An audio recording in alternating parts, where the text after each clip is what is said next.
A seguir, o passe.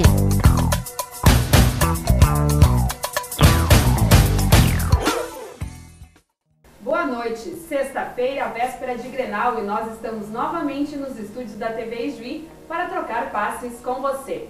A 18ª rodada foi marcada por quebra de tabus e estreia com gol para Grêmio e Internacional. Com roupa nova, Grêmio goleou. Já os colorados, com 2 centroavantes, empataram fora de casa com gol de zagueiro. Quem também estará presente é o Grenal 393 e o rubro-juiense com as novidades para a próxima temporada. Não saia daí, o passe começa agora. E os melhores lances ficam por conta dos nossos convidados, José Henrique Couterman e Marcos Bock. Sejam bem-vindos, boa noite. Obrigado pelo convite. Obrigado, boa noite a todos.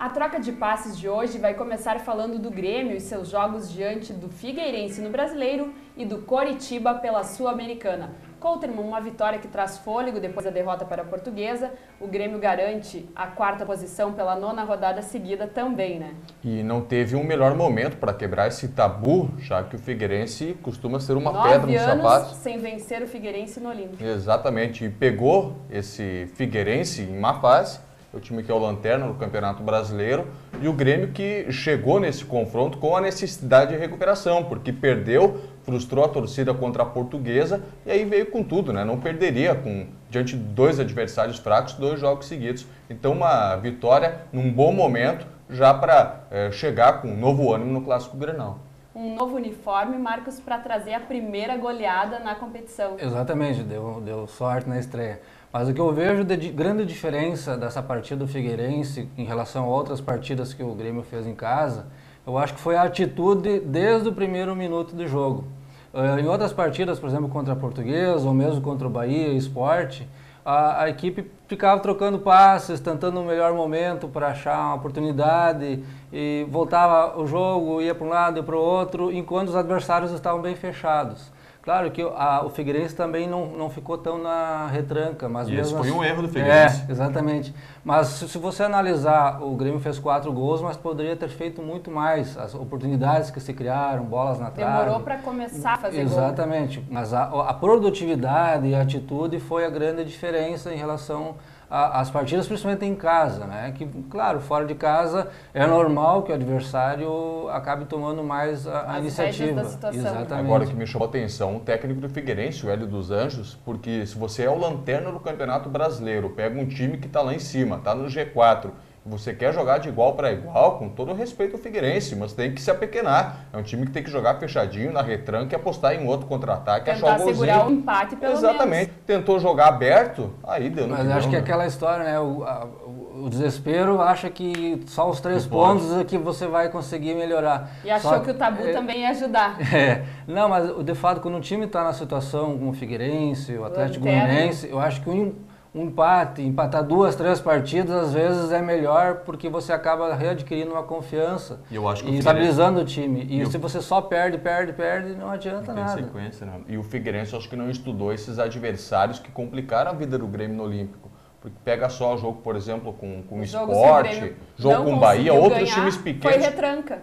E aí, times que complicaram muito a vida do Grêmio. O Figueirense tinha que ter, acho que estudado, né, esses jogos aí, mas enfim, o Grêmio não tem nada a ver com essa história, foi bem, fez 3 pontos e foi a melhor atuação aí na sequência. Eu acho que foi até melhor que o São Paulo. Eu acho que outra também coisa que fez a diferença nessa partida contra o Figueirense foi o apoio do Anderson Pico, uma coisa que fazia algum tempo que o Grêmio não tinha jogada aguda, né? Pelas laterais. E ele aproveitando essa oportunidade também. Exato. A última, talvez, ele cansou no segundo tempo, mas no primeiro tempo ele jogou muito bem. Ele aproveitou e criou uma outra alternativa, porque antes a gente via os jogadores de meio tocando bem a bola, mas não tendo aquela infiltração, aquele drible para tirar, por exemplo, vencer uma retranca. Mas ainda não é uma jogada de flanco, né, Marcos? Exato. É aquela jogada de flanco que, por exemplo, pode acontecer com o Júlio César, que chega toda hora na linha de fundo para cruzar.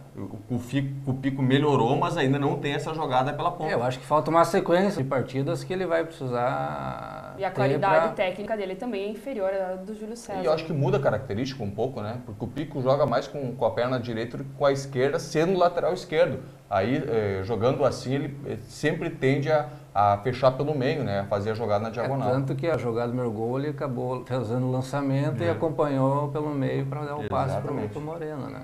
Outro ponto positivo foi Leandro, que com a suspensão de Kleber entrou, fez uma boa partida, 2 gols e está sendo uma ótima opção também para o Luxemburgo. Né? Eu acho que essa evolução do Leandro passa pelo crescimento físico dele. Porque o Leandro não é que ele queria ser um cai-cai, é que ele não aguentava ficar em pé.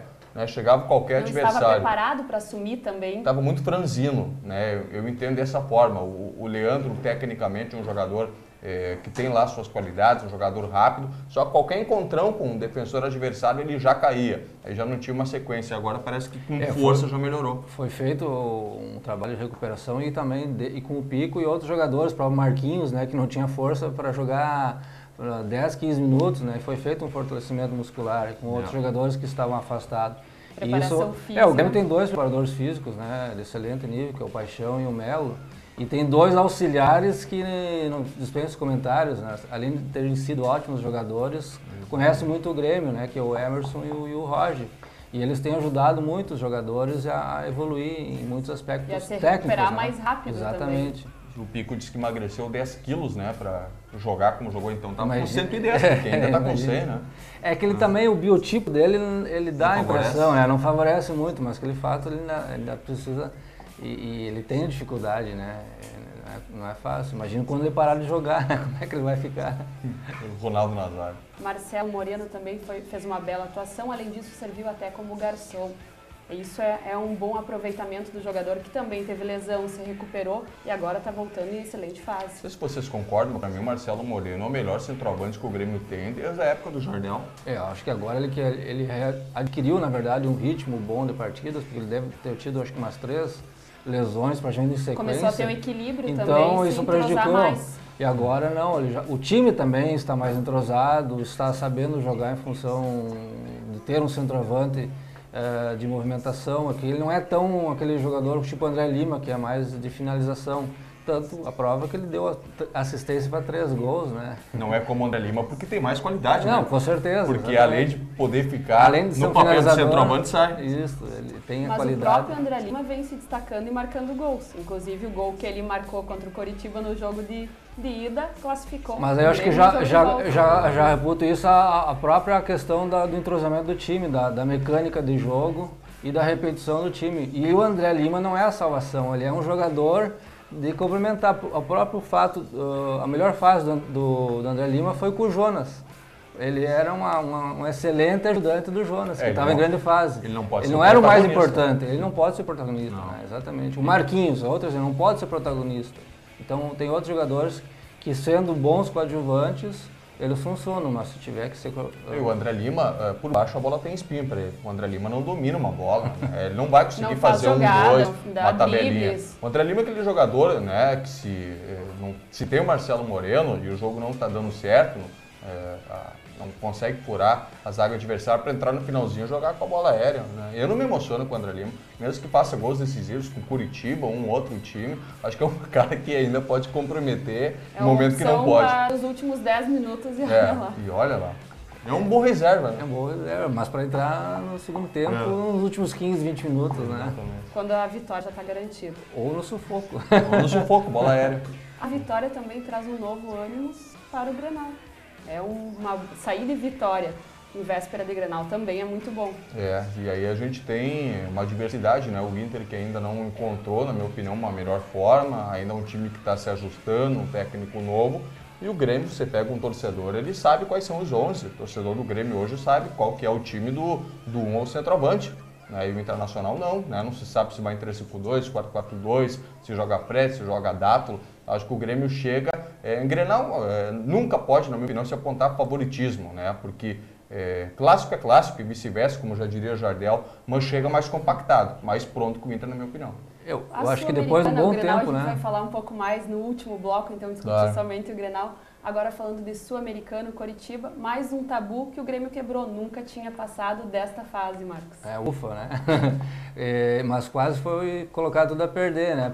Eu não sei se... eu não acredito que tenha sido menosprezo ou prepotência em relação ao Coritiba após o empate de 1-1 no intervalo. Eu acho que foi muito em função do Grenal, pensando já em administrar a partida, já pensando no clássico. Tenho certeza que se fosse, por exemplo, um jogo com o Figueirense, ou uma Portuguesa, ou um outro adversário agora no domingo, o Grêmio não teria poupado os jogadores, ou não teria administrado, por exemplo, o Zé Roberto, o Elano, 45 minutos cada um, o Gilberto Silva. Eu acho que teria havido as substituições mais do meio para o final do segundo tempo. E o Gilberto Silva é notório que ele dá estabilidade na zaga, principalmente pela experiência. Numa disputa como essa é complicada. Aí já também. vai a questão do grupo, né? Eu acho que em muitas posições o Grêmio não tem reposição à altura. O Grêmio tem um bom time, mas ainda não conseguiu formar um elenco homogêneo em todas as posições. E isso realmente não é fácil. O Grêmio teve diversos problemas nos últimos 2, 3 anos, formar cada meio ano praticamente formando um time, né? E agora não. Agora conseguiu formar também. E está com contrato. E fechou um bom elenco, né? Fechou contratos longos com diversos jogadores. No fim do ano praticamente são poucos jogadores que terão que ser renovados, né? ou trocados. Agora existe a questão de formação de grupo. Eu acho que o Luxemburgo subestimou o adversário. Porque pela lógica, claro que o Grenal é aquela coisa que desarruma a casa, tem todo o ambiente diferenciado aqui na aldeia. É uma expectativa à parte também. Exatamente, né? Mas pela lógica a Sul-Americana acabava sendo um jogo mais decisivo, porque no Grenal você perde 3 pontos, aí vai ter mais 19 rodadas pela frente para recuperar. E mesmo perdendo, o Inter não consegue ultrapassar o Grêmio. E na Sul-Americana não. Não fazia aquele gol que Finalzinho estava fora. E a última chance que o Grêmio tem de ser campeão no Estádio Olímpico, no último ano de Olímpico, né, em 2012, é a Sul-Americana. Para mim não vai levar o Brasileirão. O Brasileirão fica entre um ou outro time, ali, o primeiro ou o segundo.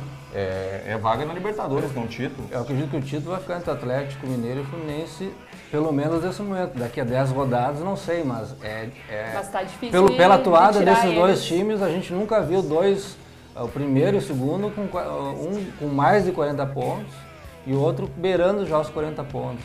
Por isso que é eu não difícil concordo. Ultrapassar também. É complicado jogar. Só que é complicado para o técnico também quando disputa mais que uma competição. Tem que trabalhar com a questão do grupo, não poupou jogadores.